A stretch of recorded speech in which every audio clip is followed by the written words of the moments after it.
Assalamualaikum warahmatullahi wabarakatuh. Kami dari kelompok F kelas A akan menjelaskan tentang teknologi informasi untuk pembelajaran mendalam atau deep learning biologi berbasis H5P model. Era digital telah mengubah landscape pendidikan, menuntut inovasi dalam metode pengajaran. Perkembangan teknologi digital saat ini telah banyak memberikan keuntungan bagi siapa saja dalam mengakses berbagai informasi dan terhubung tanpa terbatas oleh ruang dan waktu. Dalam dunia pendidikan saat ini, peserta didik menghabiskan banyak waktu mereka menggunakan berbagai media teknologi seperti komputer, laptop, dan smartphone untuk berinteraksi dengan teman, guru, dan mencari berbagai referensi belajar dari internet. Hadirnya teknologi informasi dalam bidang pendidikan, khususnya dalam proses belajar mengajar, sudah menjadi kebutuhan yang sangat penting bagi tiap individu. Di antaranya adalah dengan mengembangkan media pembelajaran berbasis H5P model. H5P merupakan konten dan materi pembelajaran yang ada pada sistem e-learning LMS yang bertujuan untuk memudahkan semua orang membuat, membandingkan, dan menggunakan kembali konten HTML5 interaktif. Sementara Moodle merupakan akronim dari Modular Object Oriented Dynamic Learning Environment, di mana model ini adalah sebuah nama untuk sebuah program aplikasi yang dapat merubah sebuah media pembelajaran ke dalam bentuk web. Aplikasi ini memungkinkan siswa untuk masuk ke dalam ruang kelas digital untuk mengakses materi-materi pembelajaran. Adapun rumusan masalah yang perlu dianalisis dalam penelitian ini yaitu 1. Apa 5 kriteria utama dalam memilih teknologi informasi sesuai untuk pembelajaran biologi? Yang kedua, bagaimana penerapan teknologi deep learning dalam mendukung pembelajaran biologi, khususnya dalam teknologi H5P? 3. Sebutkan dan analisis minimal 3 jenis aplikasi atau teknologi informasi yang relevan dalam pembelajaran deep learning pada mata pelajaran biologi. 4. Apa saja aplikasi atau teknologi informasi yang dapat membantu dalam penyusunan skripsi atau artikel ilmiah dalam bidang biologi? Dan yang terakhir, bagaimana teknologi H5P dapat meningkatkan pengalaman belajar siswa dan juga mendukung penyusunan karya ilmiah. Dalam memilih informasi teknologi yang sesuai untuk pembelajaran biologi berbasis H5P yang mendukung pembelajaran deep learning, terdapat 5 kriteria utama yang perlu dipertimbangkan. Yang pertama, teknologi harus mampu menyediakan konten interaktif yang menarik dan mendidik. Yang kedua, kemudahan akses dan penggunaan bagi siswa dan pengajar sangat penting untuk memastikan interaksi. Yang ketiga, integrasi dengan platform pembelajaran yang ada harus lancar untuk memfasilitasi pengalaman belajar yang holistik.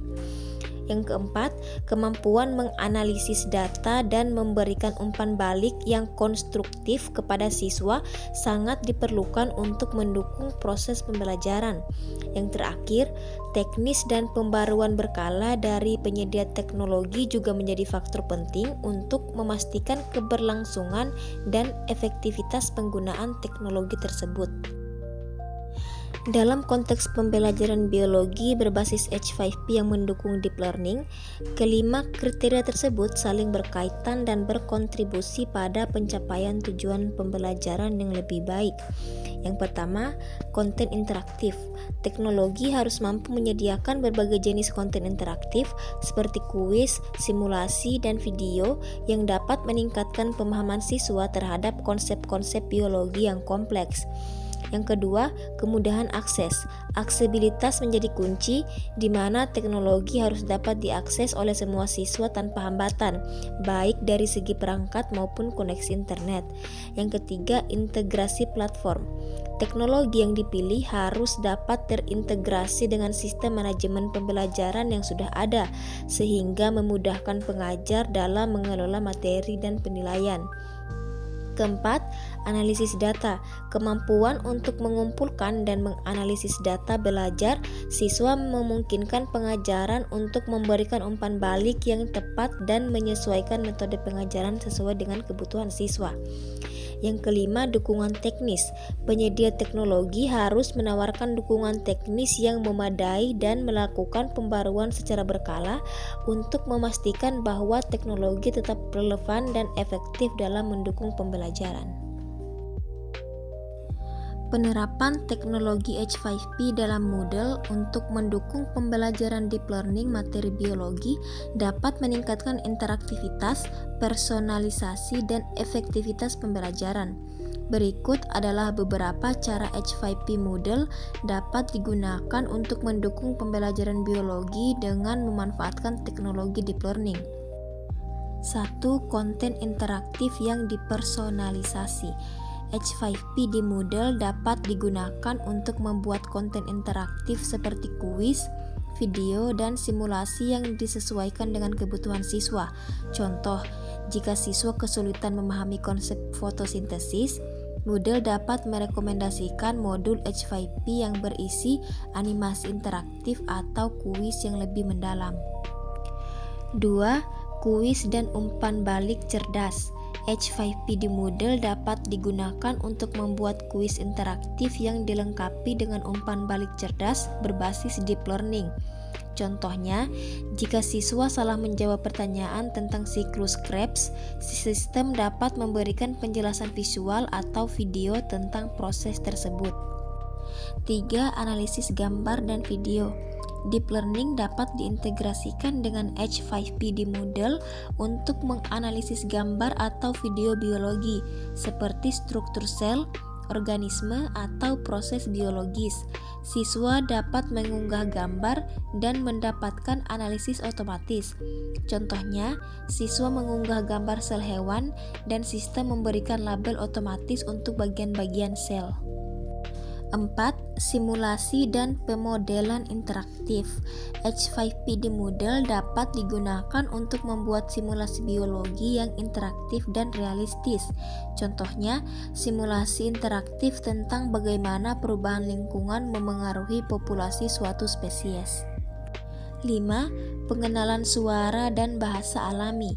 Dengan integrasi teknologi pengenalan suara dan bahasa alami, siswa dapat berinteraksi dengan konten H5P di Moodle menggunakan suara. Contohnya, siswa dapat bertanya tentang fungsi mitokondria dan sistem akan memberikan jawaban secara lisan atau visual. 6. Pembelajaran adaptif. H5P dapat menyesuaikan materi berdasarkan kemajuan siswa, seperti menyajikan topik yang lebih lanjut jika siswa sudah menguasai konsep dasar. Contohnya, jika siswa menunjukkan pemahaman yang baik tentang konsep dasar genetika, sistem dapat langsung beralih ke topik yang lebih kompleks seperti mutasi genetik. 7. Deteksi kesalahan dan koreksi otomatis. Deep learning dapat digunakan untuk mendeteksi kesalahan dalam jawaban atau tugas siswa, seperti kesalahan dalam menggambar struktur sel atau organ. H5P di Moodle dapat memberikan koreksi dan saran perbaikan secara otomatis. Contohnya, siswa menggambar sel tumbuhan dan sistem memberikan umpan balik tentang bagaimana yang kurang tepat. Teknologi H5P dalam pembelajaran biologi. Ada 3 aplikasi penunjang H5P, antara lain yang pertama Moodle, di mana model ini memiliki berbagai manfaat dan fungsi dalam dunia pendidikan, terutama dalam mendukung pembelajaran yang fleksibel, interaktif, dan terstruktur. Moodle mendukung berbagai alat interaktif seperti forum diskusi, kuis, dan aktivitas kolaboratif yang meningkatkan keterlibatan siswa. Aplikasi ini dapat diintegrasikan dengan berbagai alat dan teknologi seperti H5P, Google Drive, dan Zoom untuk memperkaya pengalaman belajar.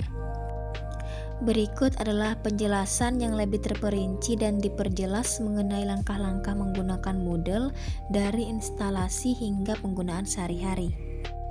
Langkah pertama, unduh Moodle dengan mengunjungi situs resmi Moodle dan unduh versi terbarunya. Pastikan server web Anda sudah siap untuk menginstal Moodle. Kemudian ekstrak file Moodle yang telah diunduh ke folder root server web Anda. Buka browser dan akses alamat instalasi Moodle, misalnya localhost atau Moodle jika menggunakan XAMPP. Ikuti panduan instalasi termasuk konfigurasi database. Langkah kedua, pengaturan admin. Setelah instalasi selesai, buat akun admin dengan mengisi detail seperti nama pengguna, kata sandi, dan email. Atur preferensi situs seperti bahasa default, tema tampilan, dan kebijakan privacy. Login ke Moodle menggunakan akun admin atau pengajar. Buka menu kursus di dashboard dan pilih tambahkan kursus baru.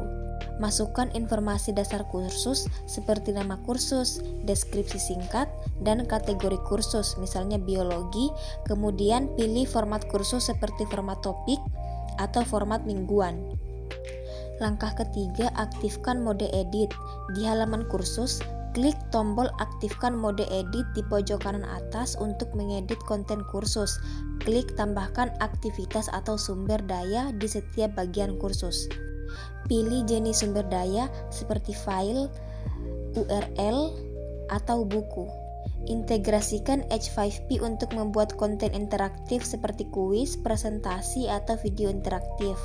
Kemudian, klik tambahkan aktivitas atau sumber daya dan pilih jenis aktivitas seperti kuis, forum diskusi, atau tugas. Langkah terakhir, buat kuis. Pilih kuis dan isi detail seperti nama kuis, batas waktu, dan jumlah percobaan. Tambahkan pertanyaan dengan berbagai jenis seperti pilihan ganda, isian, atau benar atau salah. Atur skor dan umpan balik untuk setiap pertanyaan. Pilih tugas dan tentukan instruksi tugas, batas waktu, dan metode pengumpulan, misalnya unggah file atau teks online. Atur kriteria penilaian dan bobot tugas. Di halaman kursus, buka menu pengguna dan pilih metode pendaftaran. Tambahkan siswa secara manual dengan memasukkan email mereka atau undang siswa melalui kode pendaftaran. Aplikasi yang kedua yaitu Canva, di mana Canva merupakan tools aplikasi desain grafis yang dapat membantu dalam membuat, merancang, atau mengedit desain bagi pemula secara online. Desain tersebut dapat berupa desain kartu ucapan, poster, brosur, infografik, bahkan presentasi.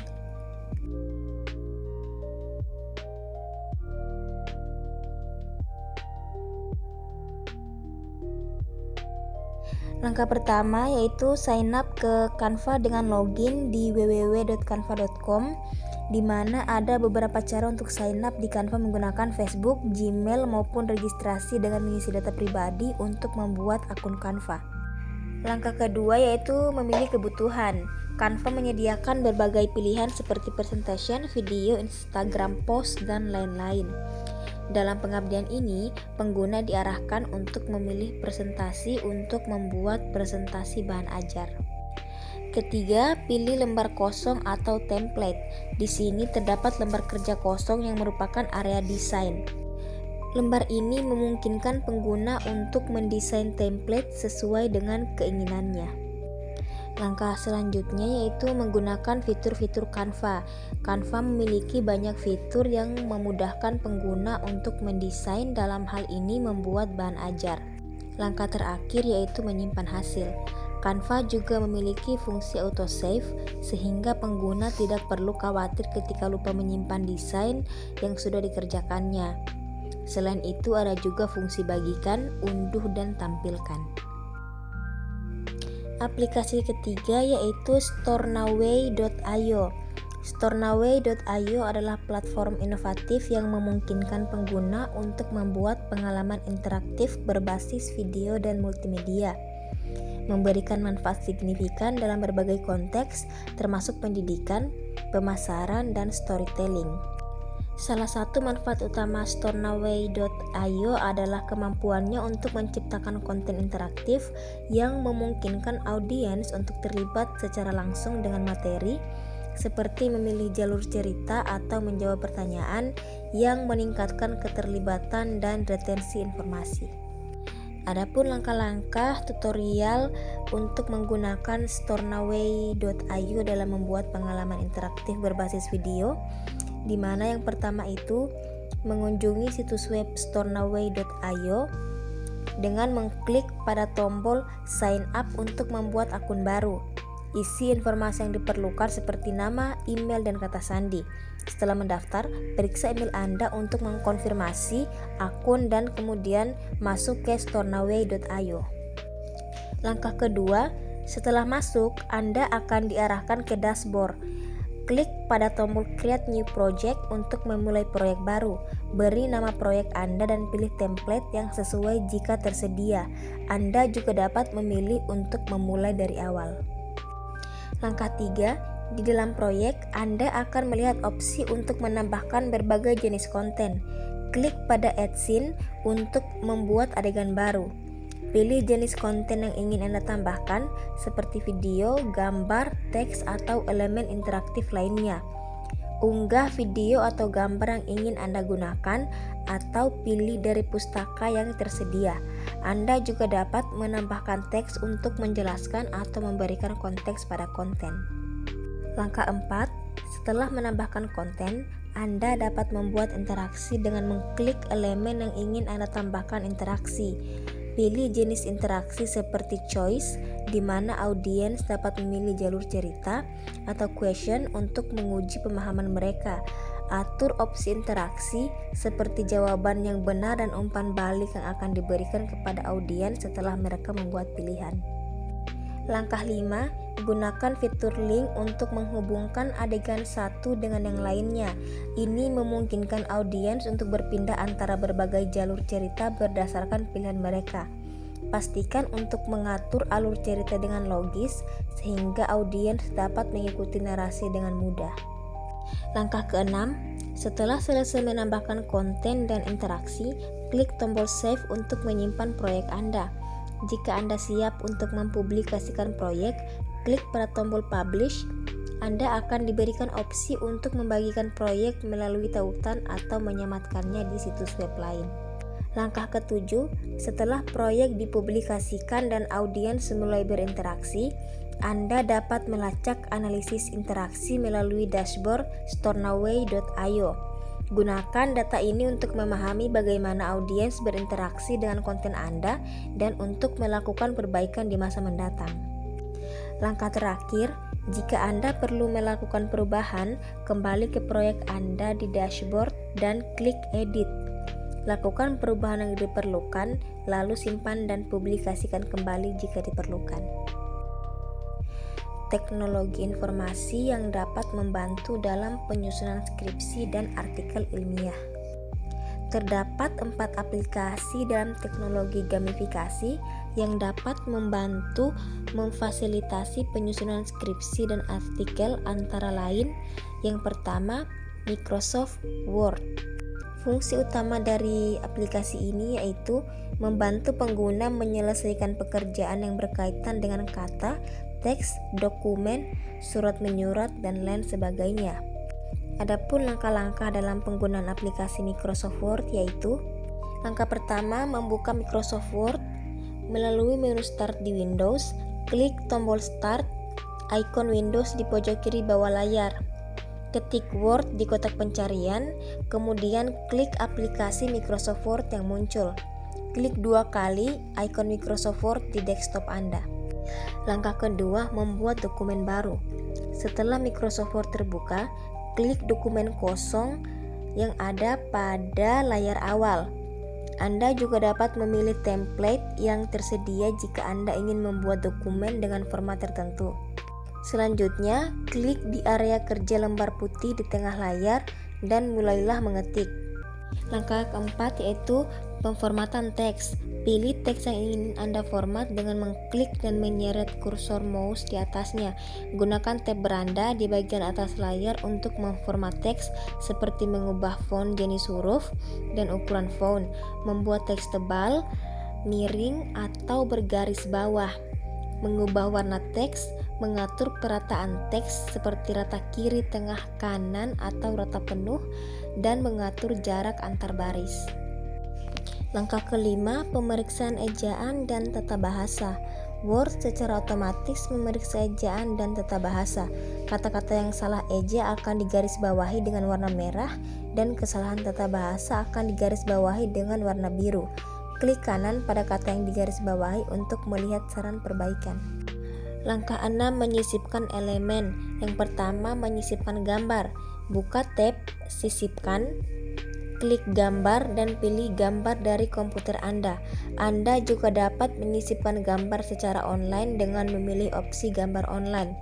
Kemudian menyisipkan tabel, buka tab Sisipkan, klik tabel dan pilih jumlah baris dan kolom yang Anda inginkan. Langkah 7, menyisipkan bentuk dan grafis. Pada tab Insert, Anda juga bisa menyisipkan bentuk, grafik, simbol, dan elemen-elemen lainnya. Langkah terakhir yaitu menyimpan dokumen. Klik tab File di pojok kiri atas layar, pilih Simpan atau Simpan sebagai. Pilih lokasi penyimpanan di komputer Anda, beri nama file dokumen Anda, dan klik Simpan atau Save. Yang kedua adalah Perplexity. Perplexity AI adalah sebuah answer engine atau mesin penjawab berbasis kecerdasan buatan yang dirancang untuk memberikan jawaban langsung dan ringkas atas pertanyaan pengguna lengkap dengan kutipan sumber.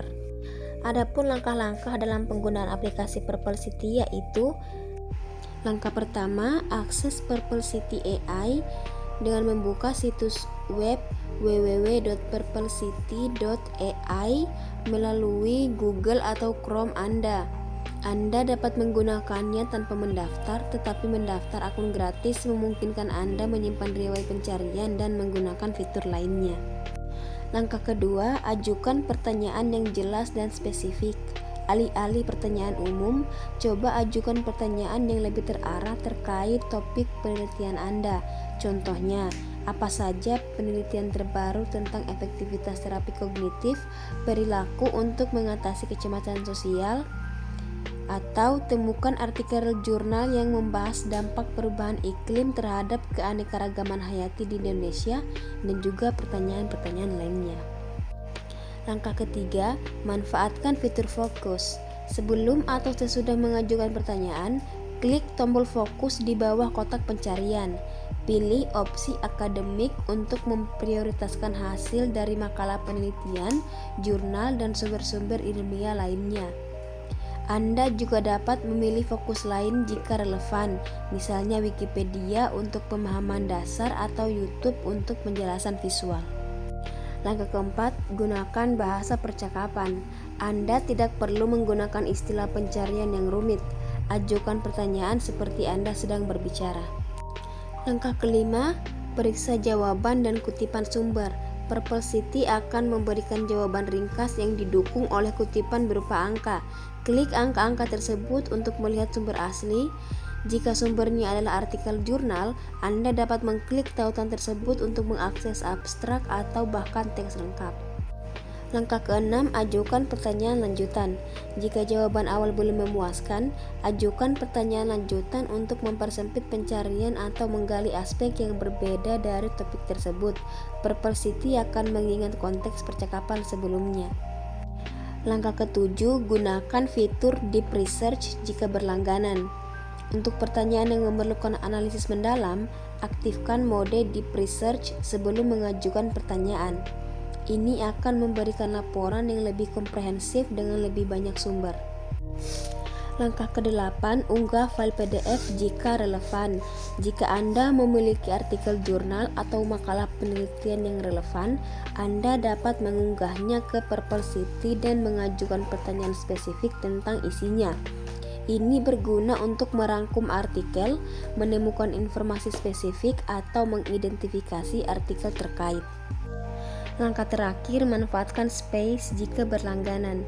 Fitur Space memungkinkan Anda mengatur dan mengelola berbagai topik penelitian Anda, termasuk menyimpan hasil pencarian dan berkolaborasi dengan orang lain. Aplikasi selanjutnya yaitu Zotero. Zotero adalah aplikasi manajemen referensi gratis dan sumber terbuka yang memungkinkan Anda untuk mengumpulkan, mengatur, mengutip, dan berbagi sumber penelitian. Aplikasi ini berfungsi sebagai tempat penyimpanan digital untuk semua materi penelitian Anda, termasuk artikel jurnal, buku, halaman web, dan file PDF. Selain metadata bibliografi, Zotero juga dapat menyimpan file PDF dari artikel atau dokumen lain, catatan yang dapat Anda tambahkan ke setiap item, snapshot halaman web, serta tautan ke sumber online. Adapun langkah-langkah dalam penggunaan aplikasi Zotero yaitu: langkah pertama, unduh dan install Zotero dengan mengunjungi situs web Zotero dan unduh versi yang sesuai dengan sistem operasi Anda. Langkah kedua, install Zotero Connector untuk memungkinkan Anda menyimpan referensi langsung dari halaman web ke perpustakaan Zotero Anda dengan satu kali klik. Langkah ketiga, buat akun Zotero, opsional tetapi disarankan. Ini memungkinkan Anda menyinkronkan perpustakaan Anda di berbagai perangkat dan menggunakan fitur kolaborasi. Langkah keempat, mulai mengumpulkan referensi menggunakan Zotero Connector. Saat Anda menemukan artikel, buku atau halaman web yang ingin Anda simpan, klik ikon Zotero Connector di bilah alamat perambahan Anda. Zotero akan secara otomatis mencoba mendeteksi informasi bibliografi dan menyimpan item tersebut ke perpustakaan Anda.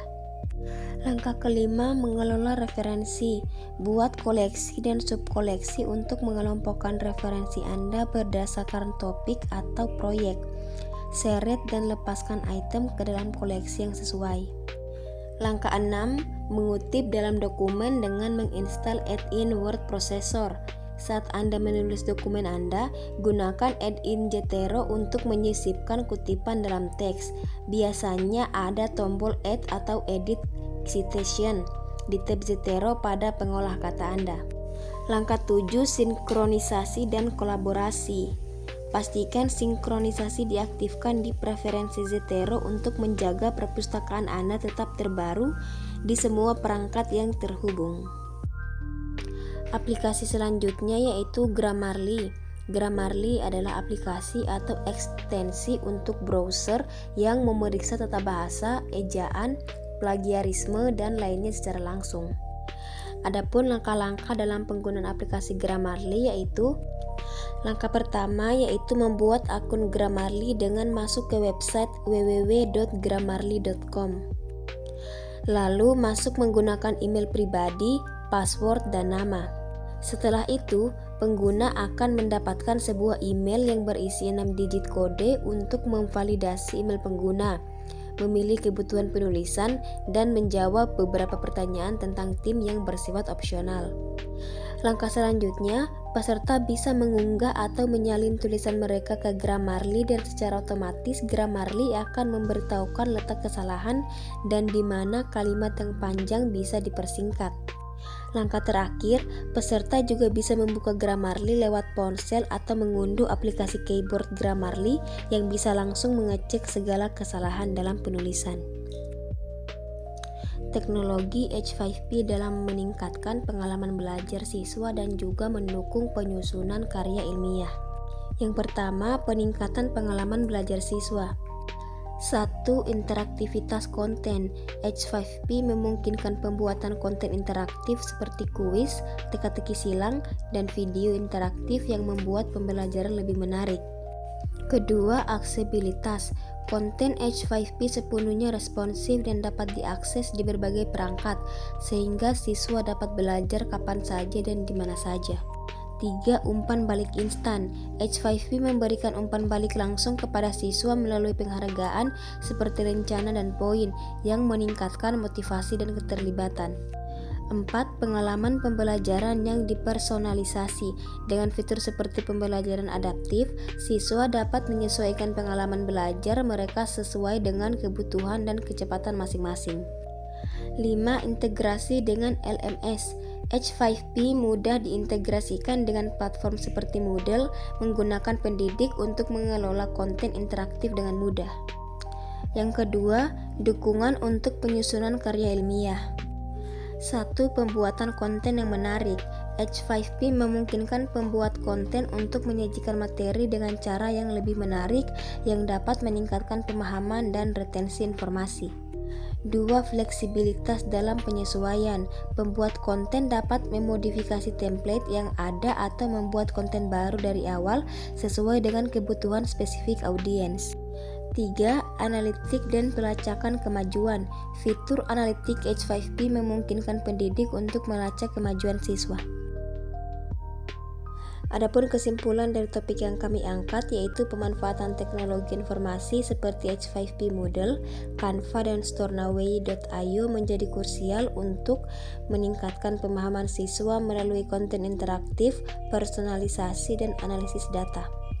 Selain itu, teknologi seperti Microsoft Word, Perplexity, Zotero, dan Grammarly juga berperan penting dalam mendukung penyusunan skripsi dan artikel ilmiah. Secara keseluruhan, integrasi teknologi informasi dalam pendidikan, khususnya dalam pembelajaran biologi, tidak hanya meningkatkan pengalaman belajar siswa melalui konten yang interaktif dan menarik, tetapi juga mendukung proses penyusunan karya ilmiah dengan alat-alat yang efisien dan efektif. Hal ini sejalan dengan tuntutan abad ke-21 yang menekankan pada keterampilan digital, kreativitas, dan kolaborasi dalam proses pembelajaran. Baik, itulah penjelasan tentang topik yang kami angkat, yaitu teknologi informasi untuk pembelajaran mendalam atau deep learning biologi berbasis H5P model.